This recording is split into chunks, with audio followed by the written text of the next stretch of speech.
Howdy, everyone. My name's Nicholas, and this is the Headliner PodPod. For this week's episode, we've decided to give Oliver a bit of a break from hosting in order to mix things up a bit.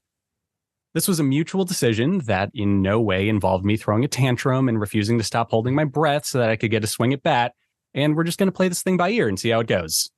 So, for those of you who are new to the show, the Headliner PodPod is a show about podcasts featuring podcasts by podcasters that's hosted by people who help podcasters with their podcasting.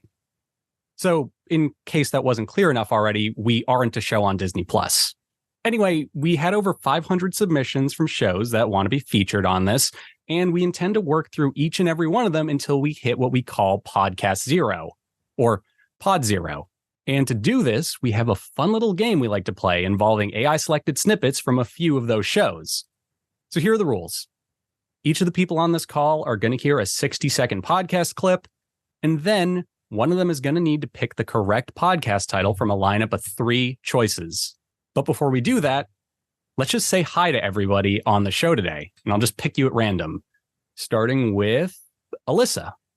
Hi, everybody. I'm Elissa, and I'm the marketing manager here at Headliner. Cool. Marketing manager here at Headliner. Next, we have Jesse. Hey, everybody. My name is Jesse Gibbons, and I am the account manager here at Headliner. Christy. My name's Christy, and I am head of support and party guru here at Headliner. The party guru is new for me. And Max. Hey, everybody. I'm Max. I am the product designer here at Headliner.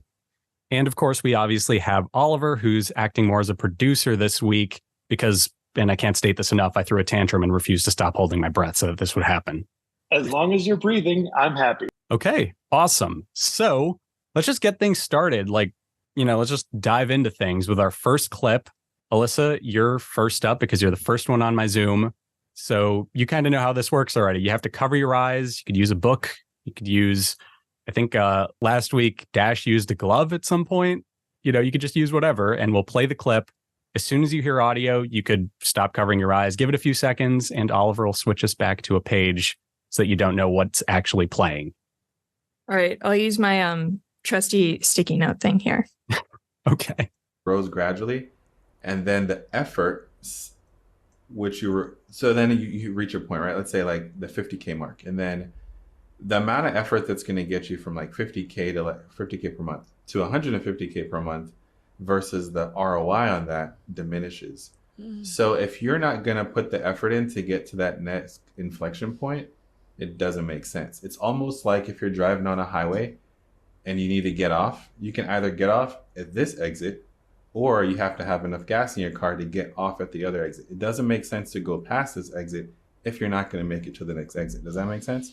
Yeah. So a lot of people see this current exit and have ambitions to go into the next one, but they don't have what their business takes to get to that next inflection point. So they end up missing out on an opportunity and being stuck in like nowhere land and being stuck on the side of the road in this analogy, right? And so that happens a lot. So you have to know what those inflection points are. Okay, that was our clip. Here are your 3 options, Elissa. First off, I love that the clip ended on a laugh. That actually just fills me with joy whenever that happens. Okay, so your 3 options are, that was the first title, verbatim. No, kidding. Your actual options are Rich in Real Life, Show Me the Money, Baby, and Jessica Goes a Bankin'. Okay. I love the last one. I hope that is it. I'm not going to pick that one. What was the first option again? Rich in Real Life.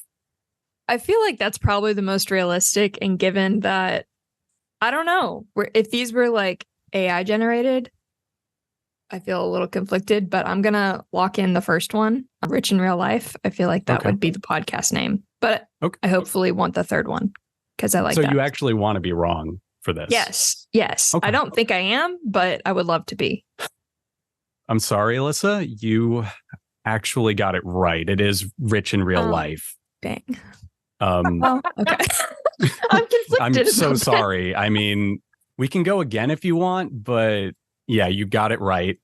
And for anyone that's curious, this is the show description, which is a bit of a doozy, so lock yourself in.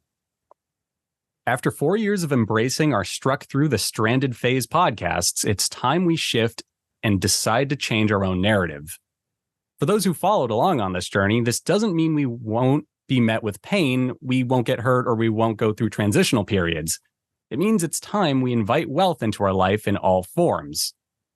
A long and unsolicited healing journey led Jessica to realize that being rich had nothing to do with money. Money is the byproduct. This long and necessary invitation sent her searching inwards and eventually brought her to finding happiness in being rich with connection, rich with community, rich in soul, rich in love, rich in spirit, rich in family, and so much more. From EMDR therapists, relationship coaches, neurologists, seven-figure earners, shamans, and soul-thrilling conversations, her goal is to help you put words to feelings you felt but may not understand. This podcast includes, but is not limited to, everyone she is connected with that helped change her life. From dear friends in business to people she trusts, you'll be invited into honest conversations about growing, evolving, and dealing with personal and professional journeys at the same damn time. That wasn't color on my part. That it really said same damn time. So yeah, sounds like this is a very storied podcast for sure. Moving on, unless anyone has any comments about the clip or anything along those lines, we have Jesse at bat.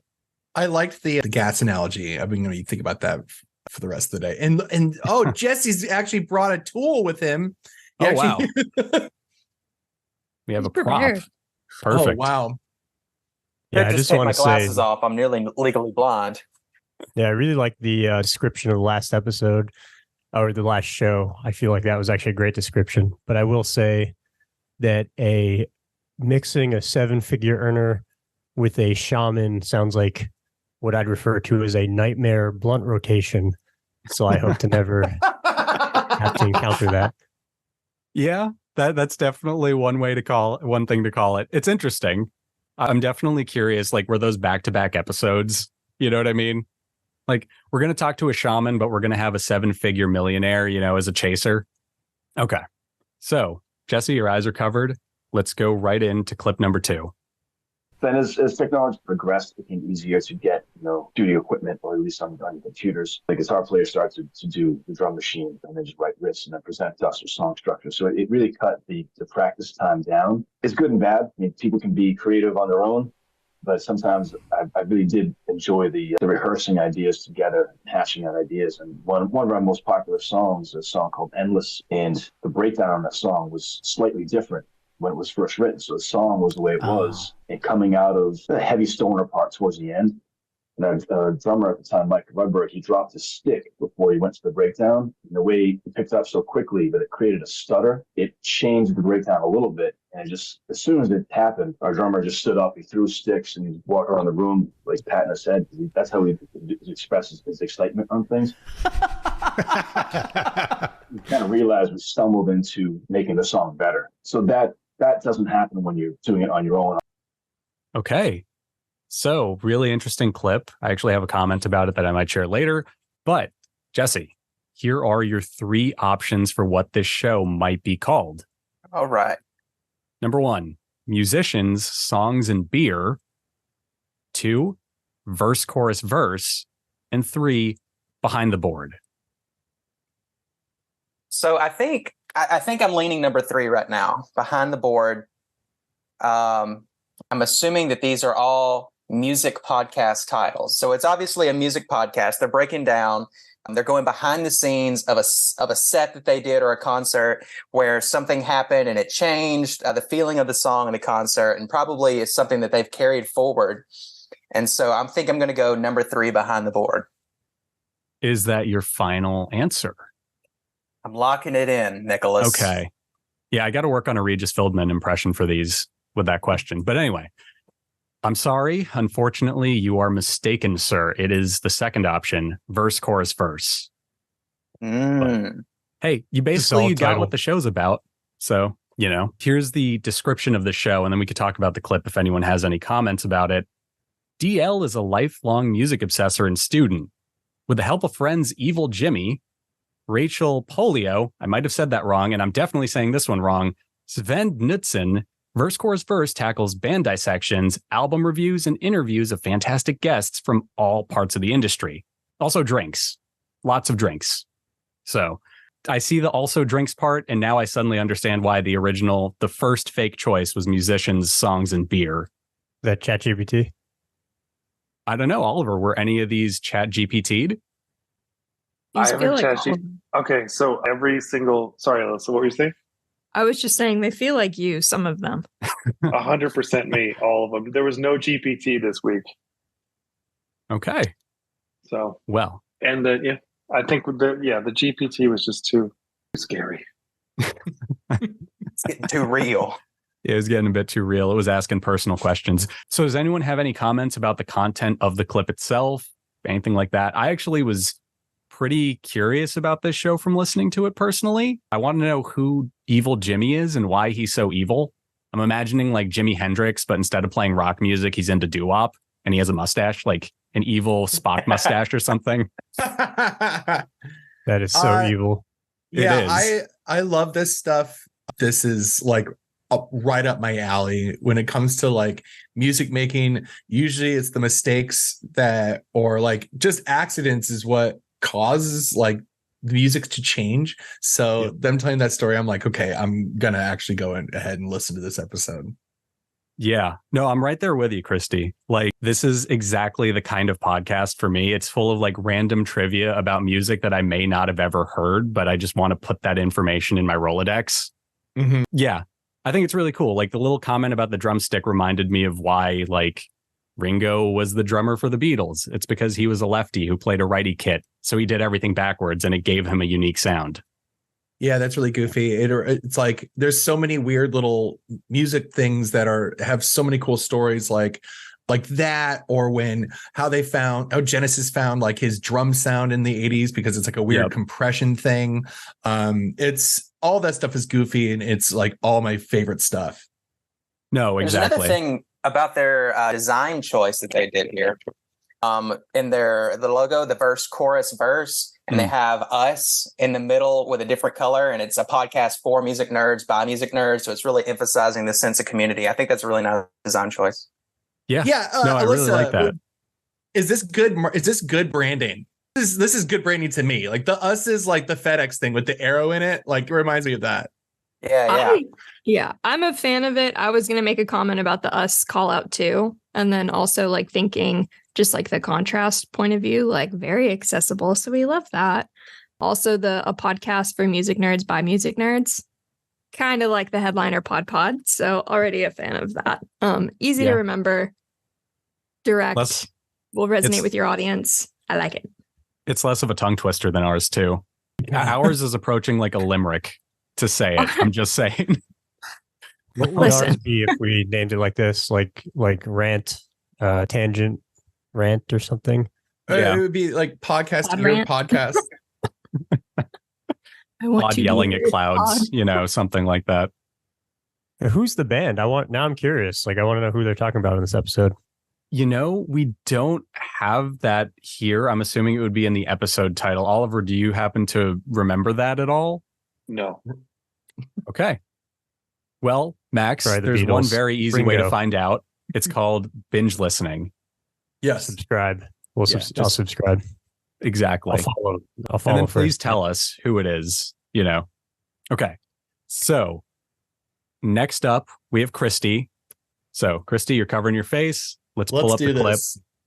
The High Command said all could come, but Mr. Nagatomi said no, not Americans, only Filipinos. Fathers will see their children for the first time in a year, and one, his 8-month-old infant, for the first time. But it will be at a distance, as visitors are required to stay by the guardhouse on the other side of the road, and prisoners are not allowed to cross. I've been desperately, unutterably, unbearably homesick. And I don't think I could bear it if Nita and her family came tomorrow.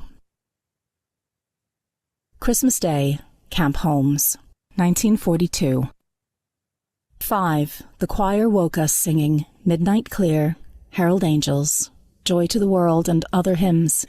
It was beautiful to lie listening in the dark. When we met Jerry for coffee at the kitchen counter at 6, Peg gifted us a coffee cake to go with it. Okay. So, Christy, you can now show your face again. Yeah. I mean, that actually sounds like a great podcast and up my alley because I'm a huge history buff.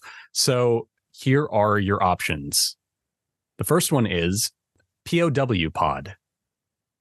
Second one is Jailed Abroad. And the third one is Forbidden Diary, True World War II Prison Survivor Story. I'm going to go with the last one because that's exactly what it is. It's literally someone reading diary entries, or I mean, it's got to be like, I'm trying to think of like if someone's like letting the podcaster like read from diaries, or like they're getting rights to do that, or they're writing a fake one themselves. I'm not sure, but it's definitely like option 3. Final answer, lock it in. Okay. I love the lack of doubt because it is 100% that. The title is very clear. It is Forbidden Diary, True World War II Prison Survivor Story. And it's a very good title for a podcast. It is exactly what it is. It has a colorful, not a colorful, but it has like a sort of slant title at the beginning of it. Stuff like that. Emily Dickinson would be proud. Yes. So here is your description of the show we just listened to a clip from. Audio drama based on a World War II diary written by Natalie Cruder during her internment in a Japanese prison camp in the Philippines. 3 weeks after the first bombing of the Philippines on December 8th, 1941, Natalie, her family, and 500 civilians were marched to gunpoint to a deserted U.S. military post. Season 1, 1941. Thus began their survival story of body and mind from 1942 to 1945. Under the watchful eyes of Japanese guards, the prisoners set up their own society while constantly scrounging for food, often aided by heroic Filipinos. Japanese commandants and homesick soldiers filtered in and out of camp as guerrillas on the outside fought to take back the Philippines. The first 2 commandants were civilians plucked from town, the third a remarkable Japanese officer with whom the prisoners found common ground, and the last a demoted lieutenant who was a real SOB. Natalie's diary is a fascinating real-life view of wartime captivity and a gripping tale of courage, tenacity, and hope. So incredible. Yeah, I mean, this genuinely sounds fantastic. It's about a real person. It is very well produced by the sound of it, just like very well paced. It could be an audiobook. It is of that, caliber. And just really good, interesting stuff. As a half Filipino and a history buff, I'm probably going to subscribe to this after we're done recording today. Yeah, it just sounds really intense. My sister is a professor of history in Vermont, so I'm actually going to send this to her. She would love it. That's really interesting. Okay, cool. Also love the speaking style. I don't know how much National Geographic y'all watched when you were growing up, but it sounds just like whenever they were doing the animal documentaries, and they're like, for sure, in the African safari, the cheetah. Things like that. It's perfect. Who's the guy that is always doing like the it's always like an Earth podcast, always like an animal podcast. David Attenborough. Yeah, it reminded me of a girl David Attenborough. Very cool. That's why I said it was a bit like an audiobook, and it just has a very delicate, you can tell this might not be like the producer of the show. It might be like a paid talent situation where like they've gotten somebody to recreate these diary entries as a performer. It sounds really good, and it has really good cadence to it. Very NPR with the starts and stops. So yeah, it sounds super up my alley as well. And I just want to relay a quip, which is, I don't know, I'm sure everybody here is familiar with the how often do you think about the Roman Empire? Yeah. Whatever you want to call that trend going on. And for me, it's actually quite infrequent. Like, I don't know, once a month, maybe. But mine, the equivalent for that for me is how often do you think about World War II, which is like at least a couple times a day. Yeah. I feel like I might be in good company on the call. Do I have some other people who for some reason have to fixate on this all the time for no apparent reason besides? Oh, definitely. I'm a big World War II buff too, but there's just something about that Roman concrete, man. We figured it out. So yeah. I could go into this whole tangent about how Roman concrete is actually built better than modern concrete. I won't. Oh, yes. But unless people want me to. But yeah. We all agree. There is actually a scientific reason that I found out about it. Okay, cool. It's the good reason, to hear. Nicholas? Okay. What's the reason from the producer's box? Because you asked, my understanding is Roman concrete used salt water from like nearby water bodies instead of fresh water. And the salt made it so that whenever things started to crack, the water and like precipitation would go in, it would re-harden the concrete and fix the cracks. So that is why Roman concrete is just like infinitesimally stronger than normal concrete in houses. They use salt water. There are other reasons. The more minerals you have in concrete, the better it is. Yeah. Just fun fact. There you go. You got to have all the minerals. Just extra L at the end. I like that. All minerals. So, on that note, let's take a look. Max, you're up at bat now. And let's see what we've got for you. You covering your eyes. Awesome. And so every single step of this process, from installing sewing machines to our first hires to our first pairs rolling off the line, everyone's going to be able to watch that. And I think that's exactly it. It's, to me, how do we bring people along, but how do we show them progress and how do we show them action? And that's why I want to really, we're waiting for that relaunch really for the factory itself. But yes, go to market is very similar. Yeah, it's a fascinating part of it. Probably one just last question from me, although I often say that and then have a second last question. So let's stay tuned. But it sounds to me like the factory is like the thing that's right in front of you now. That's the next big hill to be taken. In terms of what will make that successful for you or get you through the other side of that, what would be the ask? Like, what are the one or two things that you're like, if we could, this would help us hugely to be able to de-risk or execute on this next big step in our journey? Two things, really. One, it's just data from people, again, more of what they're looking for and what they want. Okay. So your three options, Max, are 1, shape the system. 2, sue what? Like the word sue, S-E-W. And 3, britches get sew? stitches. Not the pod. so what? Yeah, like it's a pun on so what. So sue what? Oh, isn't it pronounced so? Isn't It's it's pronounced so. It is pronounced so, but you have to convey the pun somehow. Yeah, wouldn't it be Okay. so what? Like the It phrase would be. so It what? would be so what? You're right. You're 100% right. Okay. Yeah, But okay. I put a Gotcha. spin on it because otherwise, I just said so what? Yeah, it's like it's so what, but SEW. Yeah. So what? SEW. Sure. Anyway, Got it. the third one Third is britches get stitches. The pod. Oh, I feel that So- last one was probably definitely an Oliver edition. I think to answer this, I just want to tap into the team here for a little bit of echolocation from Christy and a little bit of accentulation from Elissa. Where was it? Where do you guys think it was recorded, and what was the accent of that the second fella? I think that was recorded like Can we replay the clip I'm or thinking, like a refresher? I want to like really pay attention. Instant like hardcore. replay. We can, Max. Do you want to cover your eyes before? Sure. You know. We don't have to do this. We can just. No, You guys no, we're don't doing want it. to. We're doing Oh, yeah, it. no, Play because it. I I'm just averting it's, my eyes. like I'm gonna put my ears like I have to close my eyes so I can listen to it. So like, every single step of fully. this process, from installing sewing machines to our first hires to our first pairs rolling off the line, everyone's going to be able to watch that. And I think that's exactly it. It's, to me, how do we bring people along, but how do we show them progress and how do we show them action? And that's why I want to really, we're waiting for that relaunch really for the factory itself. But yes, go to market is very similar. Yeah, it's a fascinating part of it. Probably one just last question from me, although I often say that and then have a second last question. So let's stay tuned. But it sounds to me like the factory is like the thing that's right in front of you now. Okay. So does that Interesting. help everybody?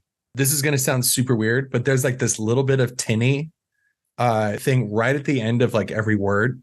It makes me feel like that there's something metal in the room. I think that Tin roof? Are they recording on a tin roof? No, I think that wherever they're recording, there's something the size of a toaster in the room. Perhaps a Like, toaster. I think it's a toaster, or Is it bigger than a bread box? In No. the kitchen? I think it's. I don't think it's a kitchen because kitchens are large. I think it's like a workroom or a podcast room that is in like. Here, I'm gonna paint a picture. It's in a newer apartment building, kind of like the apartment buildings in Nashville that are coming up that have like a lot of weirdo amenities, like a podcast room. But like maybe the podcasting room has like a very like weird framing on the window, but there's a little bit of reverberation. I think they're in like an office that is a fake podcast room. Okay. Interesting theory.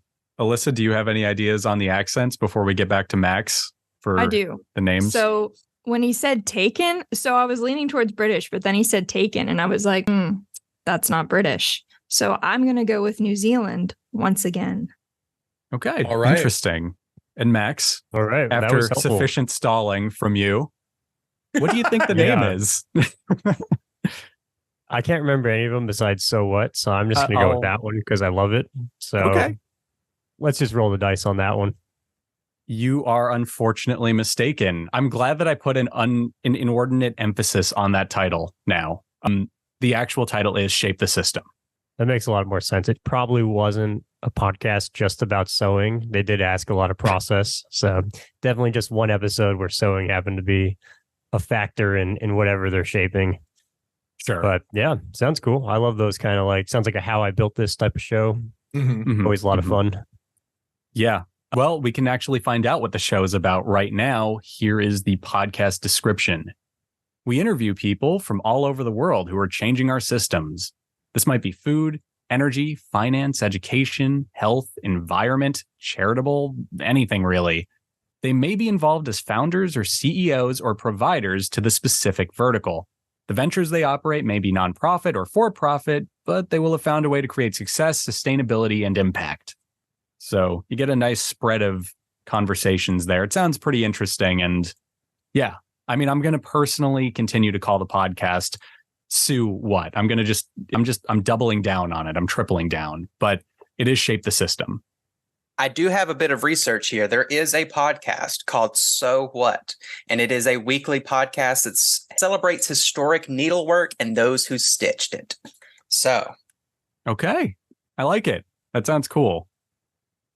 Also, I'm only realizing now that the third title Oliver came up with, Britches Get Stitches, is because of sewing. Go figure. Incredible. Absolutely incredible. Yeah. All of these are fantastic names. Absolutely. That last one was such an Oliver one. Like, I was like, there's 0% chance that's actually the title, but I didn't want to be wrong. Which would have been perfect if it was, It could have been. Yeah, exactly. Okay. I have a couple things I'd like to add. Sorry. Oh, yeah, please. When we do the corrections at the end, back verse, chorus, verse, that episode was vocalist Trevor Phipps. He is the lead singer of the Boston metalcore band Unearth. And also the host of the last podcast, Shape the System. While I don't know where he was born, I do see that the host, Vincent Turner, is from Australia, or at least lives in Australia, but did spend time in San Francisco. So it could be that San Francisco plus Australia equals New Zealand. Or it could be that he was born in New Zealand. I'm going to get some more research there, and we'll get back to you. That's like Oliver math, not girl math, not boy math, but Oliver math. Plus Australia equals New Zealand. Well, like the world is constantly revolving. He only lived in San Francisco for so long, so the accent only traveled so far. The tectonic plates are moving, so it exactly. could be one day. Precisely. So we still have 2 clips. I think it'll be interesting if we do what we did last time, where we break off into teams. Yes. I'm going to divvy you all into 2 teams of 2, and we're just going to go through the clips. So for this next one, it will be Elissa and Christy. Let's do this. That's the spirit, Christy. That's my whole thing. We need like a soundboard with an audience cheering just to like amp things up a little bit. I'm the audience, baby. Oh my gosh. Oh no, GC Booms and they were rated 152. Okay. So you would, because it was a bullet tournament, they're rated 152. You would expect me to pretty much win that match quite easily, wouldn't you? You would. You would, but unfortunately, as I did with all the other matches, I managed to lose every one. I'm proud of it. But I did actually, before we go any further, I looked, if you go onto our club page, look at the tournament history, look at the standings. So basically, Skyscraper Sculptor won with 13 points. Well done. Got the inaugural win on our in tournament, and we gave him a 1-month diamond membership for winning, didn't we? Yeah. So he won. Then we had TJP 19 second on 4 points. Well done, TJP. And then... All right. Well done, TJP. So, first off, does anyone have any questions about where this was recorded? Anything along those lines? It is the team that specializes in that. There's a window in the room. That's the only thing I know. I can guess where they're from, but very strong about Scotland. Really? I was going to say Liverpool, England. They got the Paul McCartney drawl going. They said Scotland. Oh, they did? Okay. See, I didn't even pick up on that. I was But literally... they could be mentioning it. They're definitely like island nation, but like, yes, I think that they are, yes, 100%. Scottish or Irish, but the fact that they said Scotland gives me a very strong feeling. Very interesting. I literally just... I'm gonna double down on England simply because I'm looking at the description and there's some words there that are decidedly English, but we'll get to that when we get to that. Anyway. Oh, no. I get it. Bullocks. Whatever. Continue. Sorry.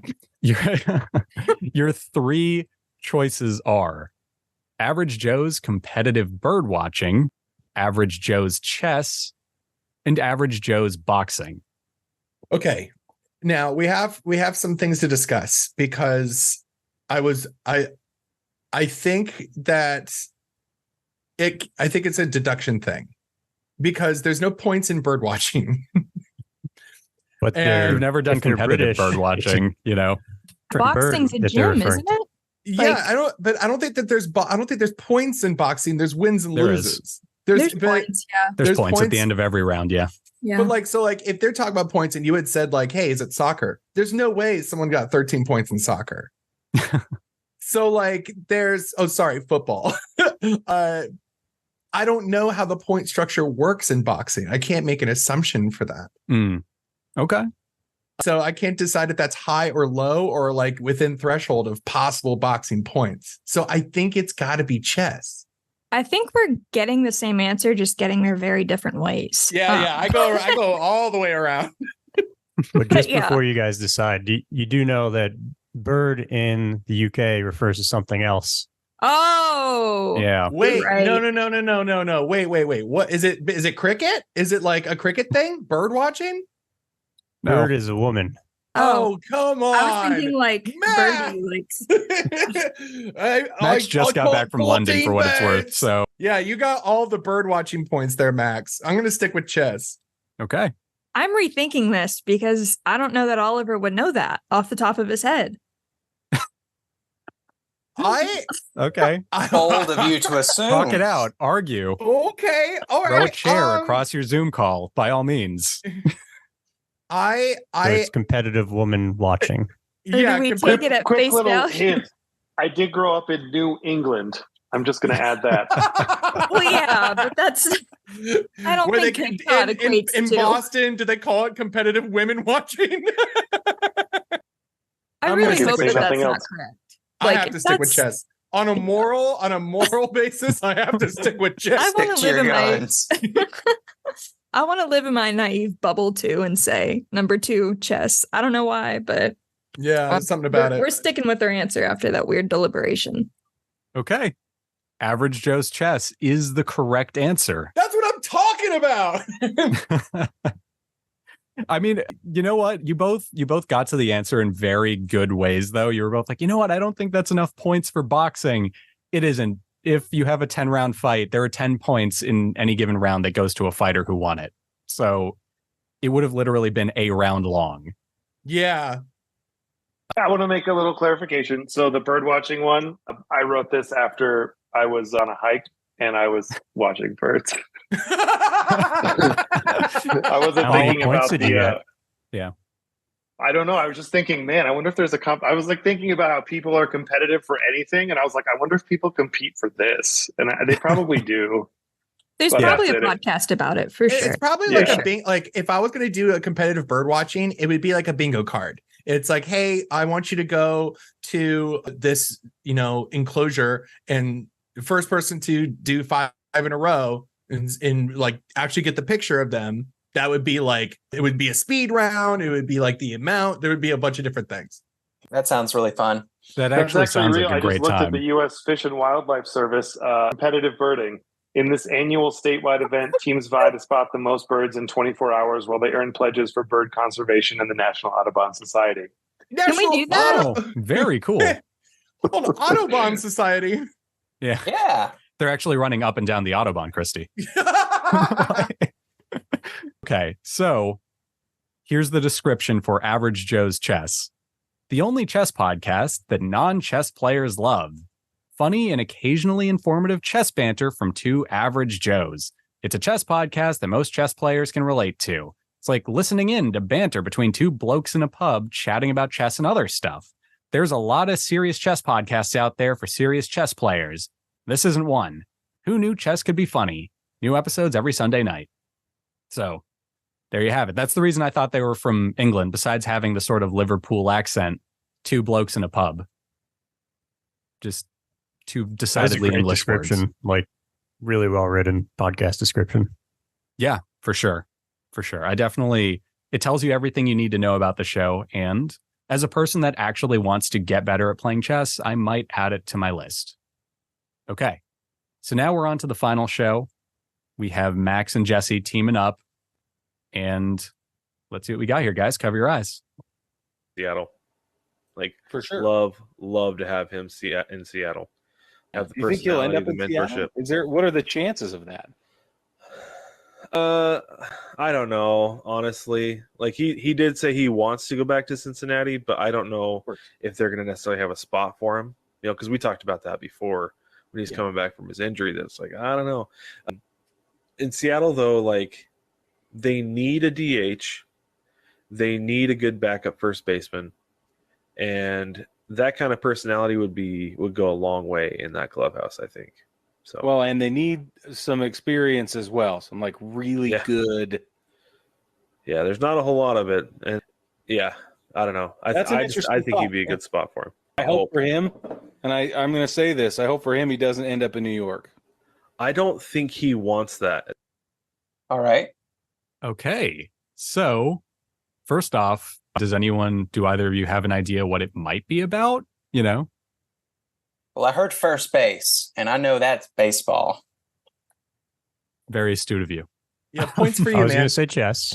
Points for you. Okay. Thank you very much. Right. First base is when you the thing you say before you win in chess, right? I think so. It's what I say, at least. Yeah. I mean, I scream Uno, but I totally know what Never you mean. won in chess, so I think it's For sure.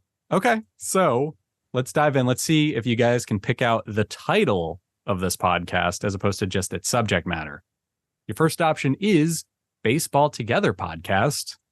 Second one is Free Agent Frenzy.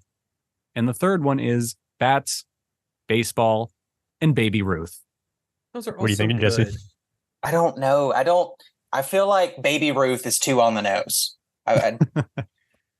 I'm leaning heavily towards the second one. I feel like free agent speculation, such a big part of. I feel like that's good. I'm down to go with that too. Okay. I think so you guys number locking 2, it we're in? locking it in.